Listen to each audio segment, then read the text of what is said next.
There we go. We are continuing to dive into marketing your equestrian business, your horse business, right? And I've been providing you with some additional training recently, in addition to the things you're already going to find on my website, stormlilymarketing.com, or on the podcast, How to Market Your Horse Business.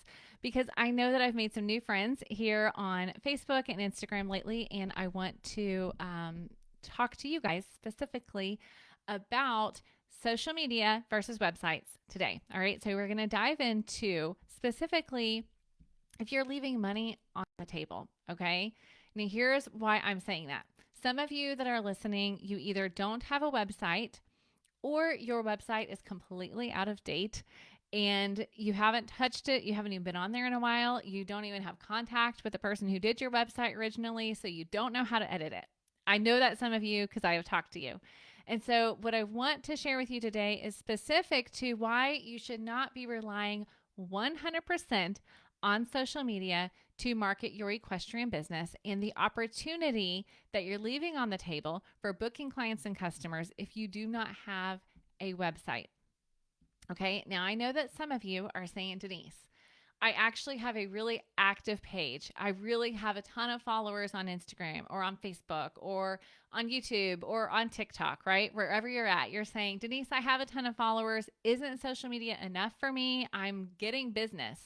Which, can I first of all congratulate you on your progress? I want to congratulate on you getting the fruit of your labor on social media, that you are booking clients and customers. That is wonderful.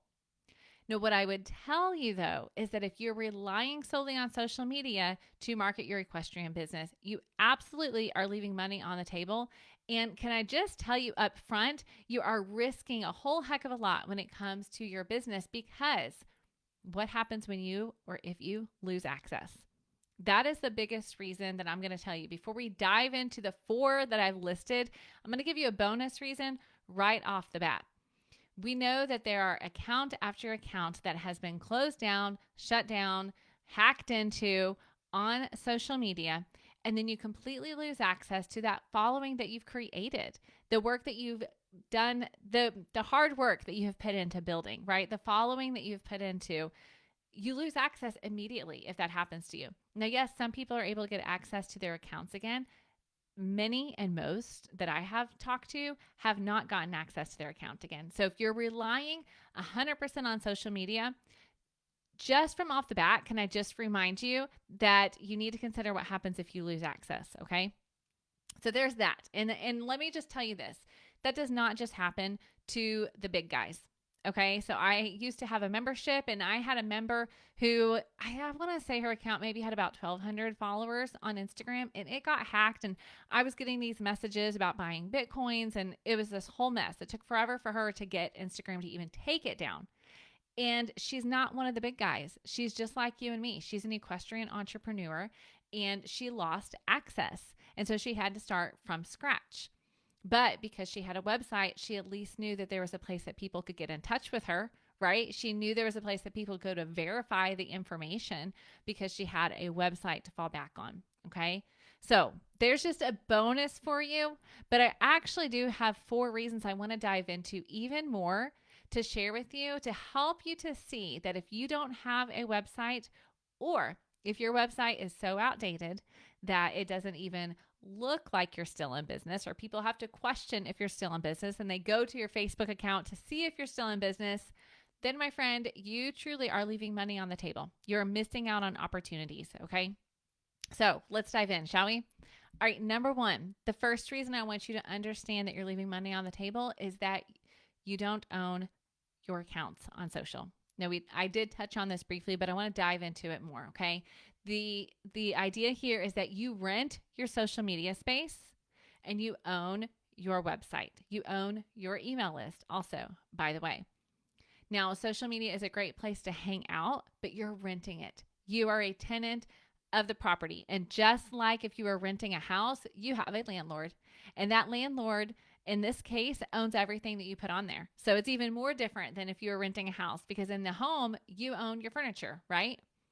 Well, once you put your information out on social media, Yes, your posts and your photos, but also your followers. When it comes to marketing, we're talking about the people that you're trying to sell to, and you do not own access to them, nor do you have their information to get in touch with them personally. That is all done through the platform. And that means social media, whether it's Facebook or Instagram or even so many others, then they control how, if, and when you can access your existing and potential customers that have liked your page, right? So you do not own access to that and you cannot get in touch with them directly. So let's think about this on a practical level for your business. When you have a sale, when you have a promotion, when you have an exciting announcement, you have a new product that is coming out, yes, you can and should post about it on social media. But let me just remind you, there are no guarantees that it is going to the people who have liked your page, right? Now, on the other hand, if you put it into an email list and send it to them that you own, that you collected through your website that you own, then you own access, okay? So you have direct contact with those right people. And that is going to make a world of difference when it comes to actually selling your products and your services and launching your products and your services. Now, I want you to hear me up front say that I am a fan of social media. I'm connecting with you here on social media. I'm a fan of marketing your equestrian business through social media. I just don't believe that you should be putting 100% of your energy and effort into social media and ignoring your website or your email marketing. Okay. That is what I want you to understand. All right. So reason number 2. Okay. Social media is the front porch of your business and your website is the living room. And here's what I mean by that. Think about it when you think about your front porch of your house. Okay. That's where you greet people. If somebody's coming to the door, unless you've already invited them over, you don't automatically invite them to come inside. You oftentimes will step outside, have that conversation on the front porch. It's casual, but it's still a little bit guarded because it's not inside the home. And some people will always stay right there on the front porch. They're not going to come inside. And for your business, that is social media, okay? It is a place for your potential customers to learn who you are and what you do, and they can do that. They can get to know the basics about you on your front porch. But what if you have people on social media that want to go deeper with you? Where do you send them? Where do they go? When you are telling them to take action, this is how we can work together. If you are only sending them to your direct messages, you're missing out on opportunities. Because there are people that are not quite ready to send you a direct message, but they would like to learn more. They would like to hear stories about what you're doing and helping people. They would like to see more about your experience. They would like to learn more details about your offering and what is included and if it's for them. And those are the things that you can do on your website. That's why you need the living room, right? They need to go past the front porch into the living room. They can get to know you better and they can get to know your business better. And that is the opportunity that you have with your website. So that's what I mean, that I'm not saying it's either or, but what I am saying is that it should be and. It should be social media and a website that play well together, that you have a cohesive plan for both of them so that the people who are ready to go past social media have a place to go. You have a place to send them to continue that conversation, for them to really learn more about you, what you're doing, and how they can take action. Think about it this way. When people come into your living room, that is really where that relationship building happens, right? They actually go past the front porch, they come in, they have conversation with you, and they build a relationship. And that's what can happen on Facebook through to your website. Now, let me tell you this, because I know some of you are listening and saying, Denise, I hear you, but I actually have really good engagement on my social media. I feel like I'm making relationships there and they're becoming my customers. Number one, I hope that's the case. Okay. And again, congratulations to you.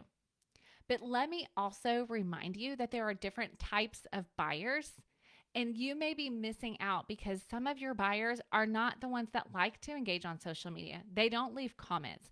They're what some people might call a lurker, right? They want to be able to look, they're watching, they may be liking your content so that they see more of it, but they are not engaging with you there. But doesn't mean they won't buy from you. They just need a different way to get in touch. They need a different way to build that relationship. So I'm absolutely a fan, and I think that you should be building relationships on social media. And I also want you to remember that you have an audience made up of different types of people. And you may be missing out on getting those people who want to go into the living room and learn a little bit more before they commit. You're missing out on getting those people to become your customers if you do not have a website or if your website's completely out of date. All right, the third reason I want you to consider this is search engine optimization. So many of you will know, but I will lay it out there just in case. SEO, search engine optimization, is truly what are you doing to help your business and your website to be found online when somebody goes to do an online search. Okay. Now, it doesn't just mean they're searching for your name. They may also be searching for the product or service you provide or the area that you live in related to the product and service. So for example, for my photographers, you're wanting to get found in search results for when somebody puts in equine photographer and they put in your state or your city or your area. Okay. That's SEO. And I will tell you this, Facebook can actually help, or social media can help with your SEO. But remember, it's going to push them to Facebook. And so what happens when you, lose access to your account and it's pushing them to an account that has been hacked and is not accurate and is trying to sell stuff that is not even yours? Okay. What happens if it pushes them to a Facebook page that has been out of date for a while because you haven't been showing up? People aren't sure if you're still in business and they don't have a website to click on to find out more about you and your services. What if it sends them to a Facebook page that's listing a website that doesn't even work anymore? Okay, so those are all reasons that I understand your social media can help you with SEO, actually. You don't hear that very often, but I have done a Google search and then saw the first search result was a Facebook page and clicked on it. At the same time, I'm paying attention to what the website is as well, because I want to go to the website, not just the Facebook page when I'm doing a Google search. Yes, the Facebook page and the posts can be helpful, but at that point, I'm wanting to learn more about a particular product or service or opportunities or options that I have for buying. And that is where your website comes in to play. Okay. So your website's going to help you to not only be found, but it's also going to help you to turn those potential customers that have found you by doing a search into your actual customers. And again, yes, that can happen on social, but your website's going to carry a lot of the weight for that. Okay. So that is SEO. All right. The fourth reason I want you to consider your website, if it's up to date or if you even have one, over focusing 100% on social media, is that the customer experience matters greatly. Now, here's what I mean by that. You cannot control the customer experience on social media. Now, there are bugs to contend with, right? Not even considering the bugs, though, you've got just the idea that it can only look a certain way when it comes to social media, right? The journey is they follow you, you leave a message, hopefully they respond, and then you continue a conversation, or they're engaging in your content. It can only look a certain way. You cannot control their experience. You cannot control if and when they see your content either, remember? But when it comes to your website, you have control over that experience and what it looks like. So for example, your website should be a reflection of your brand. Visually, it needs to be a reflection. The copy, the words that are on the website should be a reflection of your brand, should speak directly to your customers, and you can control that on your website. And if you've got digital products in the works, or maybe you're thinking about a membership model in the future, those are all things that you can control the experience of on your website. Because I know, yes, some of these platforms are coming up with ways that you can have people pay to get access to content, and you can do everything right there on the platform. But remember, you are limited in the experience that you can provide people when you rely 100% on the social media platforms. If you want it to be more of a premium experience, if you want it to be a smoother experience, if you want their journey and their process to be very clearly defined, you need to have that on your website. You need to be guiding them along for what it looks like to become a customer. And you can only do that on your website, okay? Now, again, what I am telling you here, friends, I am never here to tell you this is the only one way that you should do things, because some of you are experiencing success on social media, and I love that. And so I am not saying you cannot experience success on social media without a website. What I am telling you is that for the long-term sustainability of your horse business, I do not want you to forsake the opportunity that is there on your website, or the opportunity is there when you have one, for those of you who do not have one, okay? So I think they should play nicely together, okay? There should be a cohesive strategy for your social media, for your website, and for your email marketing, where all three of them work together to help you to turn your online audience into your customers. Understanding that your audience is made up of different types of people who like to engage with you in different ways, and also understanding that when it comes to marketing, your potential customers may require 7, 8, or more touches before they become actual customers. And so having a website and having email marketing, having social gives you those different ways to touch them in different places and different points, and to really engage with them in a way that's going to cause them to take action. Because let's not forget, you are a business owner. You are here, you're on social media, you're listening to this training because you're here to get sales, to book clients and customers online, right? And so I want you to have a cohesive strategy around all of these things together, so that there's a clear customer journey, so that you have searchable content, so there is an easy place to go and find out all the information they need about becoming your customer or your client, and so that you own that experience. Now, if you have questions about websites in general, or about how social media and websites play together, please let me know. Drop those in the comments or send me a message. I am happy to talk with you about those. Because I also know that some of you are saying, Denise, I hear you, but I feel like websites cost a ton of money and I don't have it right now. Okay. For equestrian entrepreneurs, we're always, all business owners, but especially entrepreneurs, are thinking about, how does this impact my bottom line? And that's why I wanted to remind you that you're leaving money on the table when you don't invest in a website. But I also want to remind you that you don't have to invest in a $10,000 website right out the gate. Most businesses will never invest in a $10,000 website. Let's be real, okay? So there are options available to you. There are one-page websites.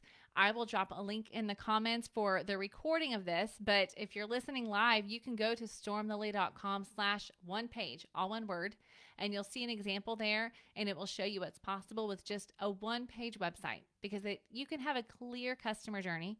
You can have clear copy and a clear call to action on a one-page website.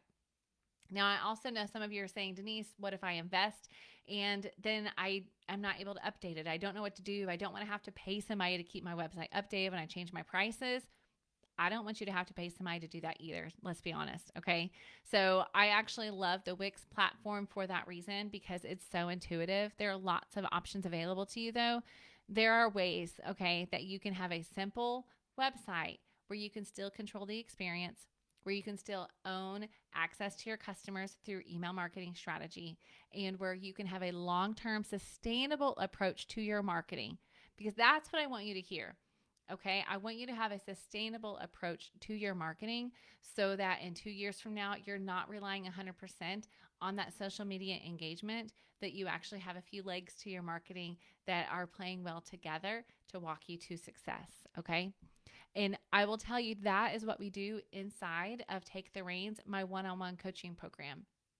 It is truly a vehicle to take you from overwhelmed and unsure, not knowing where to start, not knowing who you're talking to. What do you post on social? How do you build your email list? Will email really work for you? All of those things, we take care of that inside of my one-on-one coaching program. And currently I am taking applications. And so I invite you to check that out and see if that might be a fit for you. If you go to stormlily.com/reins, then you can find all of the information there, because just like I encourage you to be very clear on who you are for and who you're not for, you're going to find that information on this page, stormthelee.com/reins, because I want you to be very clear if Take the Reins is for you. If you're saying, I need a customized approach, I need one-on-one time with you, Denise, to talk through some of these questions, to really create a strategy, to audit my website together so you can tell me some of the things I need to change that are really going to help me turn my visitors into my customers. That's what we do inside of Take the Reins. I walk hand in hand with you, but I'm not just guiding you in the process. Let me tell you that, okay? I'm not sending you recordings. We are one-on-one together. I am giving you the resources that you need, and then I am enabling you to take action. If you are somebody who's willing to take action, I'll tell you Take the Reins is for you. If you are somebody who has listened to all the free trainings and listened to the podcast, but you still have not taken any action in your marketing, then you may not be ready for Take the Reins, because it does require taking action in order to get the results. But if you're saying, Denise, I am committed and I know what I'm working towards, I have a clear goal in mind, I just need help getting a strategy in place to do that, then Take the Reins is for you. All right. So check it out. Let me know if you have any questions, but I invite you to apply, and then we can just chat and talk more about your goals and your equestrian business and see if one-on-one coaching is a right fit for you. But either way, whether you apply or not, I want you to still consider your website. Consider the state of your website right now. Is it actually helping you in marketing your horse business? Is it so far behind? It's from the Blogspot days and nobody even knows how to access it or change the prices.